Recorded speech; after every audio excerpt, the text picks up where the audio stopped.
ತಾಯಿಯ ಅಂತ್ಯ ಸಂಸ್ಕಾರಕ್ಕೂ ಬಾರದ ಮಗ. ತಂದೆ ಕೈಗೊಂಡ ನಿರ್ಧಾರವೇನು? ಅಯ್ಯೋ ದೇವ್ರೇ, ಅತ್ಯಂತ ಶೋಚನೀಯ ಸ್ಥಿತಿ. ಒಂದು ಊರಿನಲ್ಲಿ ಉತ್ತಮ ಹಿನ್ನೆಲೆಯುಳ್ಳ ವೃದ್ಧ ತಂದೆ ಒಬ್ಬರು ತನ್ನ ಇಬ್ಬರು ಪುತ್ರರಿಗೆ ಪತ್ರ ಬರೆದು ಗುಂಡು ಹಾರಿಸಿಕೊಂಡು ಮಾಡಿಕೊಂಡರು. ಪತ್ರ ಯಾಕೆ ಬರೆದರು ಮತ್ತು ಅದರಲ್ಲಿ ಏನು ಬರೆದರು ಅದನ್ನು ತಿಳಿದುಕೊಳ್ಳುವ ಮೊದಲು ಅವರ ಹಿನ್ನೆಲೆಯನ್ನು ಸಂಕ್ಷಿಪ್ತವಾಗಿ ತಿಳಿದುಕೊಳ್ಳುವುದು ಮುಖ್ಯ. ಗುಂಡು ಹಾರಿಸಿಕೊಂಡ ತಂದೆ ಕರ್ನಲ್ ಹುದ್ದೆಯೊಂದಿಗೆ ಸೈನ್ಯದಿಂದ ನಿವೃತ್ತರಾದರು.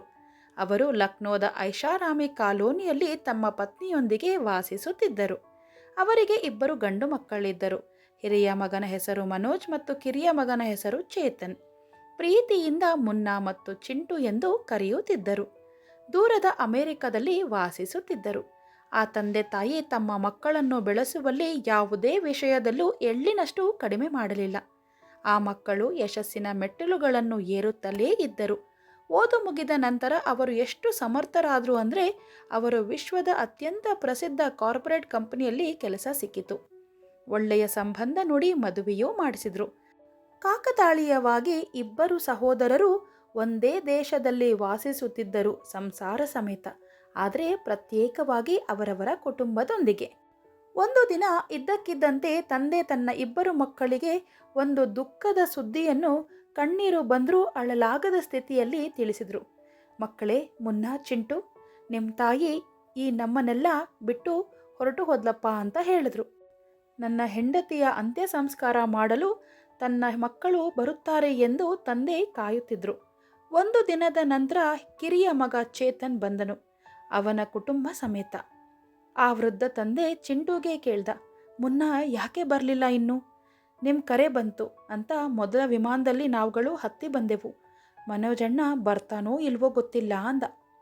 ಹಿಂದೂ ಧರ್ಮದ ಪ್ರಕಾರ ಅಂತಿಮ ಕಾರ್ಯ ಮಾಡಲು ಹಿರಿಯ ಮಗನ ಆಗಮನವೇ ಮುಖ್ಯವಾಗಿರುತ್ತೆ. ಈ ಬಗ್ಗೆ ತಂದೆ ಯೋಚಿಸುತ್ತಿರುವಾಗಲೇ ಕಿರಿಯ ಮಗನ ಬಾಯಿಂದ ಸತ್ಯವೊಂದು ಹೊರಬಿತ್ತು. ತಾಯಿ ಸತ್ತಾಗ ನೀನು ಹೋಗು, ತಂದೆ ಸತ್ರೆ ನಾನು ಹೋಗುತ್ತೀನಿ ಎಂದು ಮನೋಜಣ್ಣ ಹೇಳಿದ್ದ. ಅದಕ್ಕೆ ಅವನು ಬರೋಲ್ಲ ಅನ್ಸುತ್ತೆ ಅಂತ ತನ್ನ ತಂದೆಗೆ ಹೇಳಿದನು. ತಕ್ಷಣವೇ ಕರ್ನಲ್ ಸಾಹೇಬರು ಕೋಣೆಯೊಳಗೆ ಹೋದರು. ಅವರು ಹಲವಾರು ಬಾರಿ ತನ್ನನ್ನು ತಾನು ಪ್ರಶ್ನೆ ಮಾಡುತ್ತಾ ಯಾವುದೋ ಒಂದು ನಿರ್ಧಾರ ಮಾಡಿ ಕೆಲವು ಸಾಲುಗಳ ಪತ್ರವನ್ನು ಬರೆದರು. ಪತ್ರ ಹೀಗಿತ್ತು: ಪ್ರೀತಿಯ ಮಗನೇ ಚೇತನ್, ನಿಮ್ಮ ತಾಯಿ ಮತ್ತು ನಾನು ನಿಮ್ಮನ್ನು ಸಾಕಷ್ಟು ಆಸೆ ನಿರೀಕ್ಷೆಗಳೊಂದಿಗೆ ಬೆಳೆಸಿದ್ದೇವೆ. ಪ್ರಪಂಚದ ಎಲ್ಲ ಸಂತೋಷವನ್ನು ನೀಡಿದ್ದೇವೆ. ದೇಶ ಮತ್ತು ವಿದೇಶದ ಅತ್ಯುತ್ತಮ ಸ್ಥಳದಲ್ಲಿ ಶಿಕ್ಷಣವನ್ನು ನೀಡಿದ್ದೇವೆ. ನಿನ್ನ ತಾಯಿ ಕೊನೆಯುಸಿರೆಳೆದಾಗ ನಾನು ಅವಳ ಹತ್ತಿರ ಇದ್ದೆ. ಸಾಯುತ್ತಿರುವಾಗ ನಿಮ್ಮಿಬ್ಬರ ಮುಖವನ್ನು ಒಮ್ಮೆ ನೋಡಬೇಕೆಂದು ಆಸೆಪಟ್ಟು ನಿಮ್ಮಿಬ್ಬರನ್ನು ತನ್ನ ತೋಳುಗಳಲ್ಲಿ ಹಿಡಿದು ಮುದ್ದಾಡಬೇಕೆಂದುಕೊಂಡಿದ್ದಳು. ನೀವು ಇನ್ನೂ ಚಿಕ್ಕ ಮಕ್ಕಳೇ ಅವಳಿಗೆ. ಅದೇ ಮುಗ್ಧ ಮನಸ್ಸು. ಅವಳು ಸತ್ತಾಗ ಅವಳ ಮೃತದೇಹದ ಬಳಿ ನೀವು ಬರೋ ತನಕ ಕಾಯಲು ನಾನಿದ್ದೆ. ನನಗೆ ಸಾಂತ್ವನ ಹೇಳಲು ನನ್ನ ಮಕ್ಕಳು ನೀವು ಇದ್ದೀರಿ ಅಂತ ಅನಿಸ್ತು. ಆದರೆ ಈಗ ವಾಸ್ತವ ಅರಿವಾಗಿದೆ. ನಾನು ಒಂಟಿಯಾದೆ. ನನ್ನ ನೋಡಿಕೊಳ್ಳೋರು ಯಾರೂ ಇಲ್ಲ. ನನ್ನ ಸಾವಿನ ನಂತರ ನನ್ನ ಶವವನ್ನು ನಿಮಗಾಗಿ ಕಾಯಲು ಯಾರೂ ಇರುವುದಿಲ್ಲ ಅಂತ. ಆದ್ದರಿಂದ ಅತ್ಯಂತ ಮುಖ್ಯವಾದ ವಿಷಯ ಮಗನೇ ಚೇತನ್, ನಿನಗೆ ನನ್ನ ಮೃತದೇಹವನ್ನು ವಿಲೇವಾರಿ ಮಾಡಲು ನಿಮ್ಮ ಅಣ್ಣ ಬರುವುದು ನನಗೆ ಇಷ್ಟವಿಲ್ಲ. ಆದುದರಿಂದ ನೀನು ನಿನ್ನ ತಾಯಿಯ ಶವದ ಪಕ್ಕದಲ್ಲೇ ನನ್ನ ಶವವನ್ನು ಪಂಚಭೂತಗಳಲ್ಲಿ ವಿಲೀನ ಮಾಡಿ ವಾಪಸ್ ಹೋಗುವುದು ಉತ್ತಮ. ಶ್ರಾದ್ದ ಕಾರ್ಯ ಮಾಡದೇ ಇದ್ರೂ ಚಿಂತೆ ಇಲ್ಲ. ಯಾವತ್ತೂ ಪ್ರೇತವಾಗಿ ಕಾಡೋಲ್ಲ ನಿಮ್ಮನ್ನು ನಾವುಗಳು. ನನ್ನ ಜೀವನದುದ್ದಕ್ಕೂ ಸಂಪತ್ತಿನ ಜೊತೆಗೆ ಗೌರವ ಸಂಪಾದಿಸಿದೆ. ಆದರೆ ಸಮಾಜಕ್ಕೆ ಅಸಂಸ್ಕೃತ, ಅಸಭ್ಯ, ಅನಾಗರಿಕ ಪ್ರಜೆಗಳನ್ನು ನನ್ನ ಮಕ್ಕಳ ರೂಪದಲ್ಲಿ ನೀಡಿದ್ದರಿಂದ ನನಗೆ ಬದುಕುವ ಹಕ್ಕಿಲ್ಲ. ಹೌದು, ನೀವು ಅಮೆರಿಕಕ್ಕೆ ಹೋಗಿ ನೆಲೆಸದೇ ಇದ್ದಿದ್ರೆ ಒಳ್ಳೆದಿತ್ತು.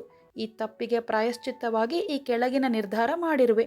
ನನ್ನ ಪದಕಗಳು, ಪಾರಿತೋಷಕಗಳು ಮತ್ತು ಸರ್ಕಾರ ನೀಡಿದ ಭೂಮಿಯನ್ನು ಮತ್ತು ಸೇನೆಗೆ ಸಂಬಂಧಿಸಿದ ಎಲ್ಲ ವಸ್ತುಗಳನ್ನು ಸರ್ಕಾರಕ್ಕೆ ಹಿಂದಿರುಗಿಸಬೇಕು ಮತ್ತು ಮನೆಯಲ್ಲಿರುವ ಹಣವನ್ನು ಕೆಲಸದವರಿಗೆ ಹಂಚಬೇಕು ಎಂಬುದು ನನ್ನ ಕೊನೆಯ ಆಸೆ.